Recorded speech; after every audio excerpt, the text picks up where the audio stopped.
Hello friends, स्वागत है आपका अपना चैनल अजय स्टडी इंस्टीट्यूट में। आज हम आपको बताएंगे इस वीडियो में ह्यूमन रिस्पायरेटरी सिस्टम। अब रिस्पायरेटरी सिस्टम मतलब क्या होता है? रिस्पायरेशन। ये क्या होता है रिस्पायरेशन?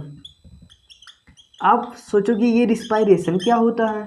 रिस्पायरेशन एक ऐसा प्रोसेस होता है जिसमें क्या होता है, जो एयर होता है, एयर मतलब हवा जो होता है, ये क्या करता है, नोज से कहाँ जाता है? विंड पाइप के थ्रू कहाँ आता है? विंड पाइप के थ्रू कहाँ आता है? विंड, ये नोज है, फिर इसके अंदर क्या होता है? पाइप होते हैं, जिसे क्या क्या कहते हैं? Wind pipe. ये विंड पाइप से होते हुए कहाँ आता है? ट्रेकिया में आता है। ट्रेकिया से होते हुए कहाँ आता है? ट्रेकिया के पास लंग्स में आता है। लंग्स मतलब फेफड़ा, ठीक। यानी ट्रेकिया से होता हुआ लंग्स में आता है, और लंग्स में क्या होता है? ब्लड होता है। क्या होता है? ब्लड। यानी ये ब्लड क्या करता है? लंग्स में जो एयर आया, एयर में क्या होता है? ऑक्सीजन होता है। ये ब्लड क्या करता है? ऑक्सीजन को ले जाकर किसको देता है?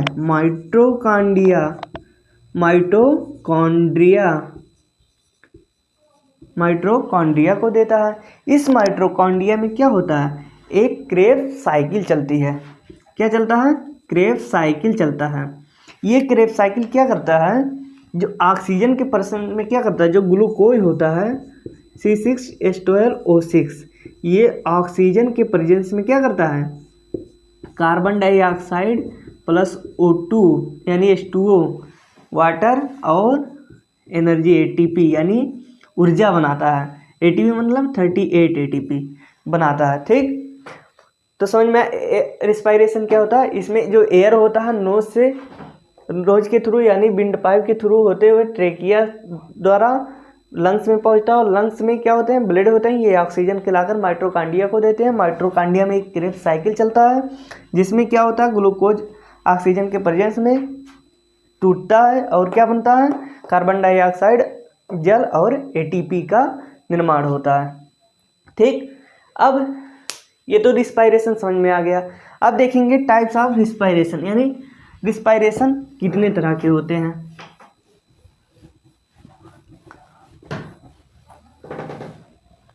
अब क्या देखेंगे? Type of respiration. Type of respiration, ये दो तरह के होते हैं। रिस्पायरेशन दो प्रकार के होते हैं। कौन कौन से? एक एरोबिक रिस्पायरेशन, एक एनारोबिक रिस्पायरेशन, ठीक। इसमें क्या होता है? एरोबिक रिस्पायरेशन में क्या होता है? इसमें जो होता है ऑक्सीजन प्रेजेंस होता है। इसमें ऑक्सीजन प्रेजेंस होता है, प्रेजेंस होता है। और इसमें क्या होता है? ऑक्सीजन अब्सेंस होता है।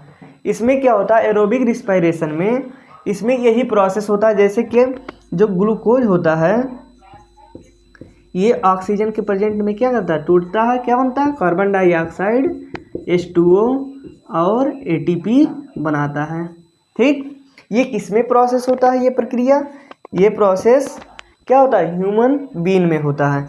यानी इसका एग्जाम्पल क्या है? किसमें हो रहा है ये एरोबिक रिस्पायरेशन? ह्यूमन बीइंग में होता है। और किस में होता है? जितने भी जानवर हैं, एनिमल्स में होता है, ठीक। और जितने रेंगने वाले जीव हैं, रेप्टाइल्स में होता है, रेप्टाइल्स में भी होता है, ठीक। यानी एरोबिक रिस्पायरेशन। और जो एनारोबिक रिस्पायरेशन होता है, इसमें ऑक्सीजन अब्सेंस होता है, यानी ऑक्सीजन नहीं होता है। इसमें क्या होता है? जो ग्लूकोज होता है, ये क्या करता है? टूटता है तो किस में बदल जाता है? एथेनोइक एसिड में। एसिड में, ठीक। ग्लूकोज डायरेक्ट टूट जाता है, इसमें ऑक्सीजन की आवश्यकता नहीं होती है। एथेनोइक एसिड बनता है, या और क्या बन सकता है, मेथनोइक एसिड, मेथनोइक एसिड बनता है। और कौन सा एसिड बनता है, लैक्टिक एसिड भी बन सकता है, लैक्टिक एसिड भी बनता है, ठीक।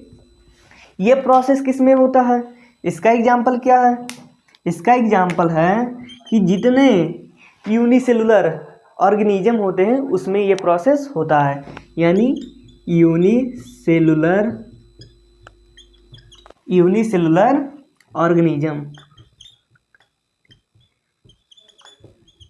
ऑर्गेनिज्म में होता है। जैसे किसमें, बैक्टीरिया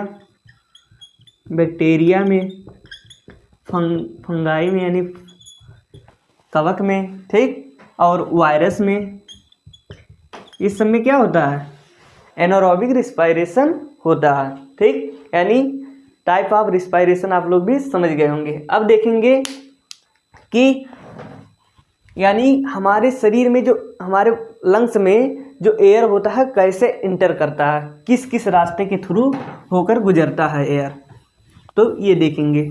तो पहला पॉइंट क्या है, कहाँ से आता है, यानी जो एयर होता है ये कहाँ से इंटर करता है, तो ये कहाँ से करता है, तो नोज से। पहला पॉइंट कहाँ से, नोज से एयर तो एंटर करेगा, तो पहला पॉइंट नोज से। अब नोज में क्या होता है, जो एयर होता है, एयर इसमें क्या होता है, एयर इन और CO2 आउट होता है। पहला पॉइंट नोज में यही काम है, यानी एयर अंदर आता है और CO2 बाहर निकलता है नोज के थ्रू, ठीक। और जो नोज में जो एयर्स होते हैं, हेयर मतलब बाल जो होते हैं, इसे क्या कहा जाता है, सीलिया कहा जाता है, सीलिया। इसे क्या कहते हैं, जो नोज में एयर होते हैं, एयर्स होते हैं यानी बाल होते हैं, यानी क्या कहते हैं, नाक का बाल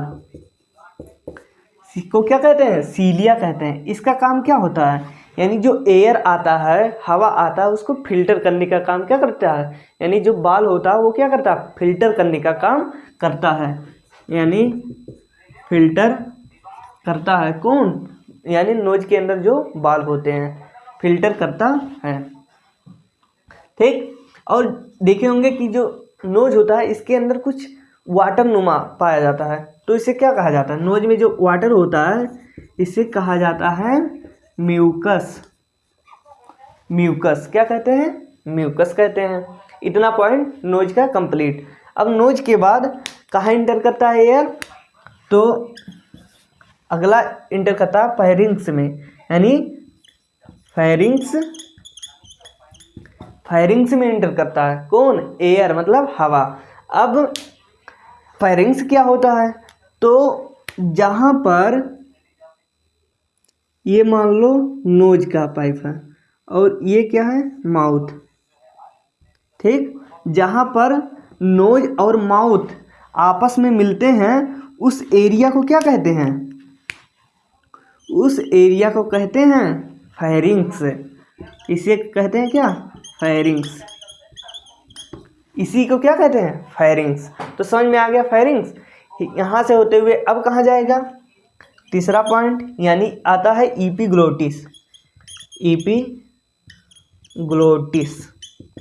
अब सोचो कि एपिग्लोटिस क्या होता है। एपिग्लोटिस, ये जो एपिग्लोटिस होता है ये क्या करता है, ये एक वाल्व होता है। एपिग्लोटिस क्या है, एक वाल्व है। देखो कैसे, मान लो ये क्या है, यानी दो पाइप है, एक है विंड पाइप है ये, और एक है फूड पाइप।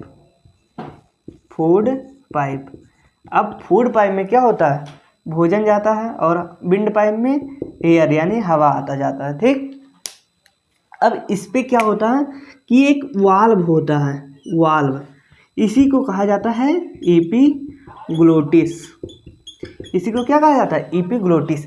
ये एपिग्लोटिस क्या करता है, वाल्व, यानी मान लो हम खाना खा रहे हैं, भोजन ग्रहण कर रहे हैं, तो क्या होगा, जब हम भोजन को खाएंगे तो ये वाल्व खुल जाएगा, यानी क्या करेगा, ये वाल्व खुल करके विंड पाइप को बंद कर लेगा। अब भोजन आराम से यानी फूड पाइप से होते हुए कहाँ जाएगा, स्टमक में,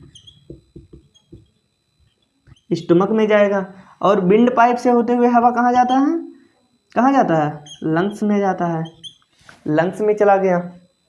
अब देखो यानी जो एपिग्लोटिस होता है, जैसे हम कुछ भोजन ग्रहण किए, ये क्या किया, क्या किया, यानी भोजन ग्रहण करने के बाद ये क्या किया, तुरंत एपिग्लोटिस क्या किया, इस फूड पाइप को बंद कर दिया, ठीक, ताकि क्या हो कि हमारा भोजन बाहर ना निकले। तो क्या होता, कभी कभी क्या होता, स्टमक में यानी पेट में क्या होता, गैस बन जाता है, जिसके कारण हाई प्रेशर के कारण ये एपिग्लोटिस खुल जाता है और हमें पल्टी होने लगती है, ठीक, गैस बनने के कारण। तो एपिग्लोटिस भी आप समझ गए होंगे। अब देखेंगे विंड पाइप क्या होता है, ठीक, यानी अगला पॉइंट क्या, विंड पाइप ही देखेंगे।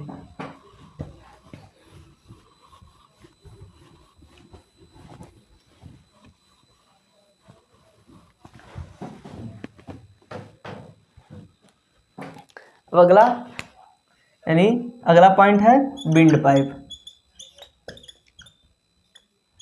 अब विंड पाइप क्या करता है, जो एयर होता है, हवा होता है, ये नोज से होते हुए यानी एयर को लंग्स तक पहुंचाता है, ठीक, जो एयर होता है नोज से होते हुए लंग्स तक पहुंचाता है, कौन, विंड पाइप। यानी क्या होता है, जो नोज के एयर हैं, नोज के एयर हैं, एयर यानी मतलब हवा, हवा एयर को लंग्स तक पहुंचाता है, पहुंचाता है, कौन, विंड पाइप, ठीक।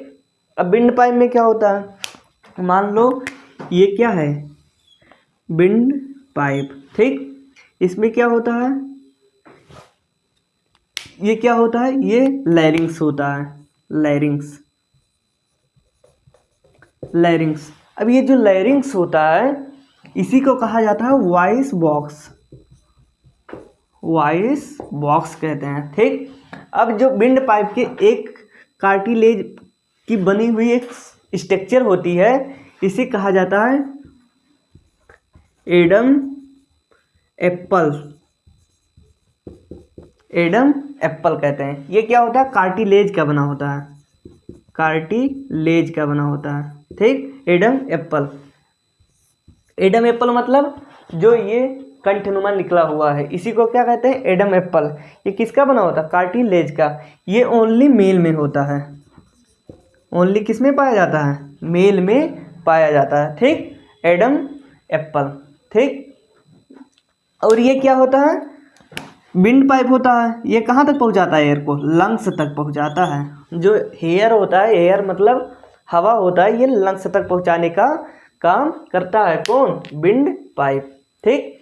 अब लंग्स तक मान लो हवा पहुंच गया, एयर पहुंच गया। अब देखो क्या प्रोसेस होता है, यानी क्या पढ़ेंगे, अब लंग्स के बारे में पढ़ेंगे। अगला हेडिंग क्या है, लंग्स। लंग्स, हमारे बॉडी में लंग्स कितने प्रकार के होते हैं, यानी दो लंग्स पाए जाते हैं। लंग्स कितने पाए जाते हैं, दो लंग्स पाए जाते हैं। ये लंग्स क्या होता है, lungs it is the main respiratory organ होता है। लंग्स क्या होता है, it is the main respiratory organ होता है, कौन, लंग्स। अब लंग्स के बारे में पढ़ने जा रहे हैं, यानी स्टडी करने जा रहे हैं ना लंग्स का, ठीक। स्टडी क्या कहलाता है लंग्स का, तो ये देखेंगे। फिर उसके बाद इसका कलर कैसा होता है, यानी इसका वेट कितना होता है, वेट देखेंगे।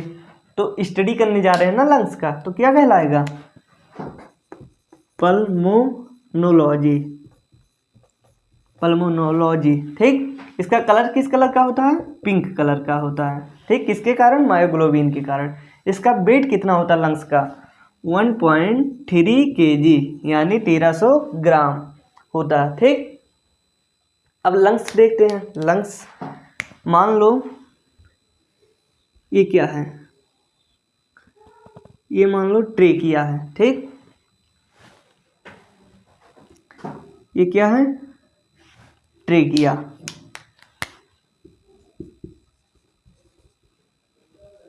ट्रेकिया है, ठीक। ये क्या है, मान लो यहाँ लैरिंग्स है, लैरिंग्स। अब ये जो ट्रेकिया होता है ये आगे चलकर दो भागों में डिवाइड हो जाता है, ठीक। इसे कहा जाता है ब्रोंकाई। क्या कहा जाता है इसे, ब्रोंकाई, ठीक। इसी को क्या कहा जाता है, ब्रोंकाई। डिवाइड हो जाते हैं। अब ये क्या है, ये मान लो लंग्स है, ठीक। क्या है, ये मान लो लंग्स है, ठीक। अब इस वाले लंग्स को, इस वाले लंग्स को क्या कहते हैं, इस वाले लंग्स को कहते हैं right lungs, right lungs.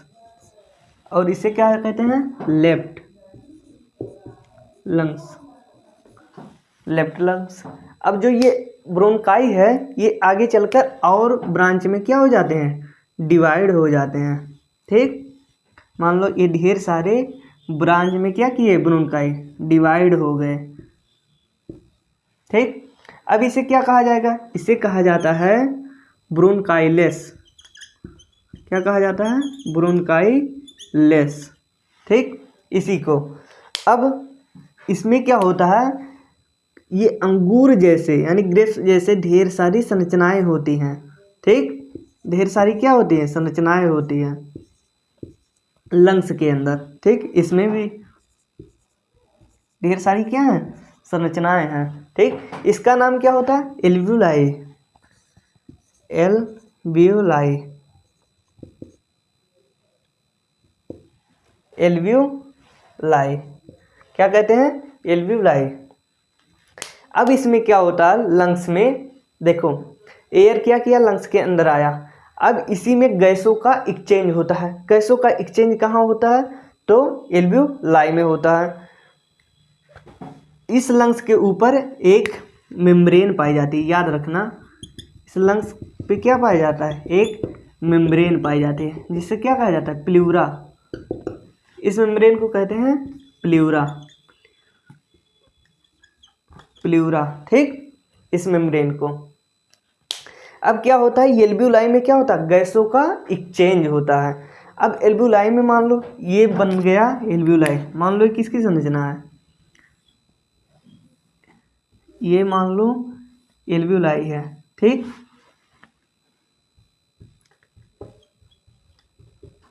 Alveoli. अब क्या होता है, इसमें गैसों का एक्सचेंज होता है। तो कैसे होता है, मान लो ये क्या है, ये है पल्मोनरी आर्टरी, पल्मोनरी आर्टरी। और ये क्या है, पल्मोनरी वेन।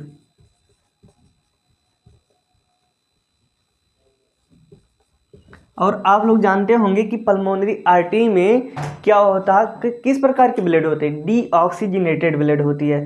तो डीऑक्सीजनेटेड ब्लड है आ रहा है इसमें, तो इसमें क्या होता है, जो कार्बन डाइऑक्साइड की अमाउंट होती है कितना होता है, ज़्यादा होता है। किसके कंपेरिजन, यानी ऑक्सीजन के अकॉर्डिंग, ठीक। यानी इसमें क्या होता है, ऑक्सीजन कम होगा और कार्बन डाइऑक्साइड ज़्यादा हो गया पल्मोनरी आर्टरी में। तो क्या हुआ, मान लो जब यहाँ ब्लड आया तो यहाँ नोज के थ्रू क्या आया, एयर आया। यहाँ नोज के थ्रू क्या आया, मान लो एयर आया। तो एयर में सबसे ज़्यादा क्या होता, ऑक्सीजन होता। अब क्या होगा, जो कार्बन डाइऑक्साइड ज़्यादा था इसमें, ये चला गया इसमें, तो इसकी मात्रा कितना हो गई, कम हो गई। और जो ऑक्सीजन एयर में था वो अंदर आ गया, यानी इसकी अमाउंट कितना हो गई, ज़्यादा हो गई। तो इसमें अब पल्मोनरी वेन में कौन सी ब्लड जाएगा, यानी ऑक्सीजनेटेड ब्लड, यानी इसमें क्या होगा, ऑक्सीजन ज़्यादा होगा, ये पूरे बॉडी में जाएगा, ठीक। तो इसमें क्या हो गया, गैसों का एक्सचेंज हो गया।